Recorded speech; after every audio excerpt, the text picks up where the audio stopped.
In our last video, we talked about a lot of the healing that Vicki and I were doing and in our own lives and how that was really improving our relationship and also making us better parents. However, we discovered another deeper layer when we started working together in preparing kids for life. Once we started, okay, this is what we want to do. This is what we really feel passionate and called to do. And then roadblock after roadblock after roadblock kept popping up. And you can probably describe those roadblocks better than me.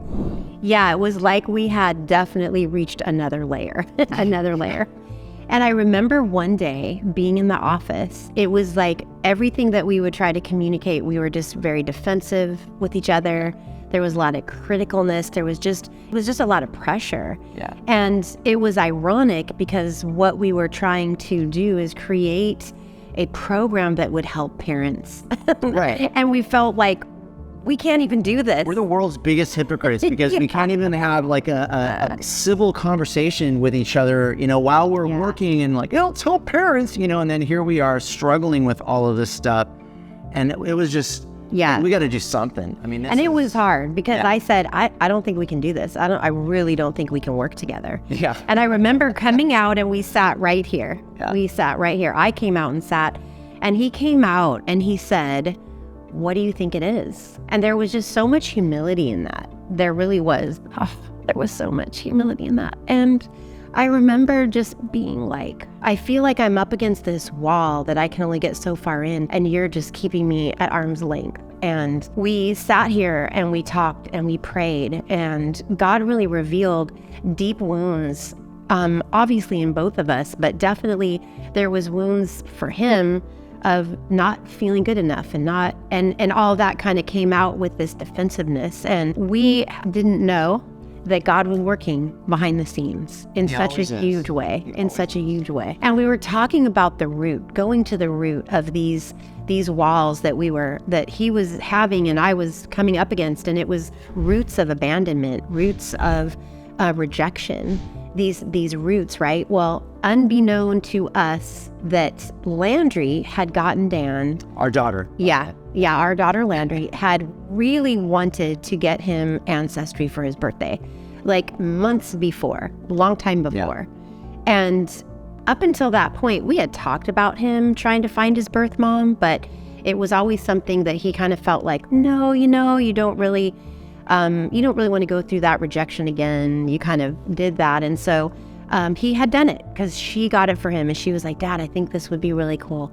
And so he had done it and he had, sent it in, and there was some things, but nothing really had come of it. Well, unbeknown to us, that day when we hit that wall and we prayed through some very deep things, and next day, 24 hours. Yeah. So we got this call and they found his mom, and we had moved to Austin years before, and it turned out that she was living in San Antonio, an hour and a half away from us. Yeah.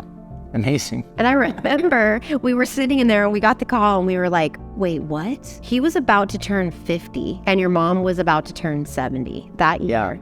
Yeah. And it was so incredible because that point on, the best thing they said is write a letter, do it where they have to sign for it. We sent the letter. You wrote this letter. He sent the letter.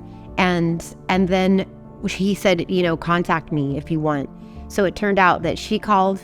And I remember knowing that you got the call because I could hear your voice in the office. I was like, because we were waiting for days. Like, is she going to call? Is she going to get the letter? And from that point on, we went and met with her and found out a few other things. We found out you had 2 sisters. I had 2 sisters, yeah. So it was really, I got this built-in family. But the cool thing was I was ready to receive all that this was. Yeah. I didn't have anger towards my mom. I didn't really have it before. It was just really deep roots of unwantedness and of not really belonging or being part of. And once those roots were really, God really healed those, I was ready to receive the gift that it was to find out, oh my gosh, my mom and these 2 sisters I had no idea that I had, and they're all amazing, and it's this incredible family. And what a wonderful, like I said earlier, God is in the details and God is always working behind the scenes. And what an amazing way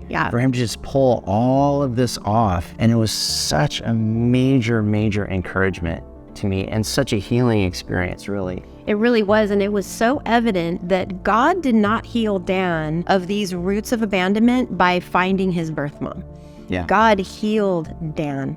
And in that, there was something that got broken off, because before that, you wouldn't have received it. Yeah. Not at all. Yeah. And there was something that got broken off and it was so quick and it was so incredible and it was life-changing. We get to celebrate with them. We celebrate holidays and it's like I've always done it my whole Yeah. life. I mean, it just has that feeling to it where we just hug and it's incredible. And there was a really cool thing that happened where a couple days after we met them, his sister told us, she said, I can't believe that mom had this and never told us. And your mom's heart was, I didn't want you to find him and find out that he didn't want anything to do with me. And I think there's just so much to understand of all of our deepest wounds and fears. And it's all about connection. And it's all about the desire to have that and the fear that we have of not being enough or that we've done too much to be loved. And what an incredible story of redemption. And it was just such a huge turning point in our lives. And nothing, again, has been the same. No, I haven't. It's been amazing. But there's more. There's always more. And so if you want to come with us to the next story, we'll tell you what happened next.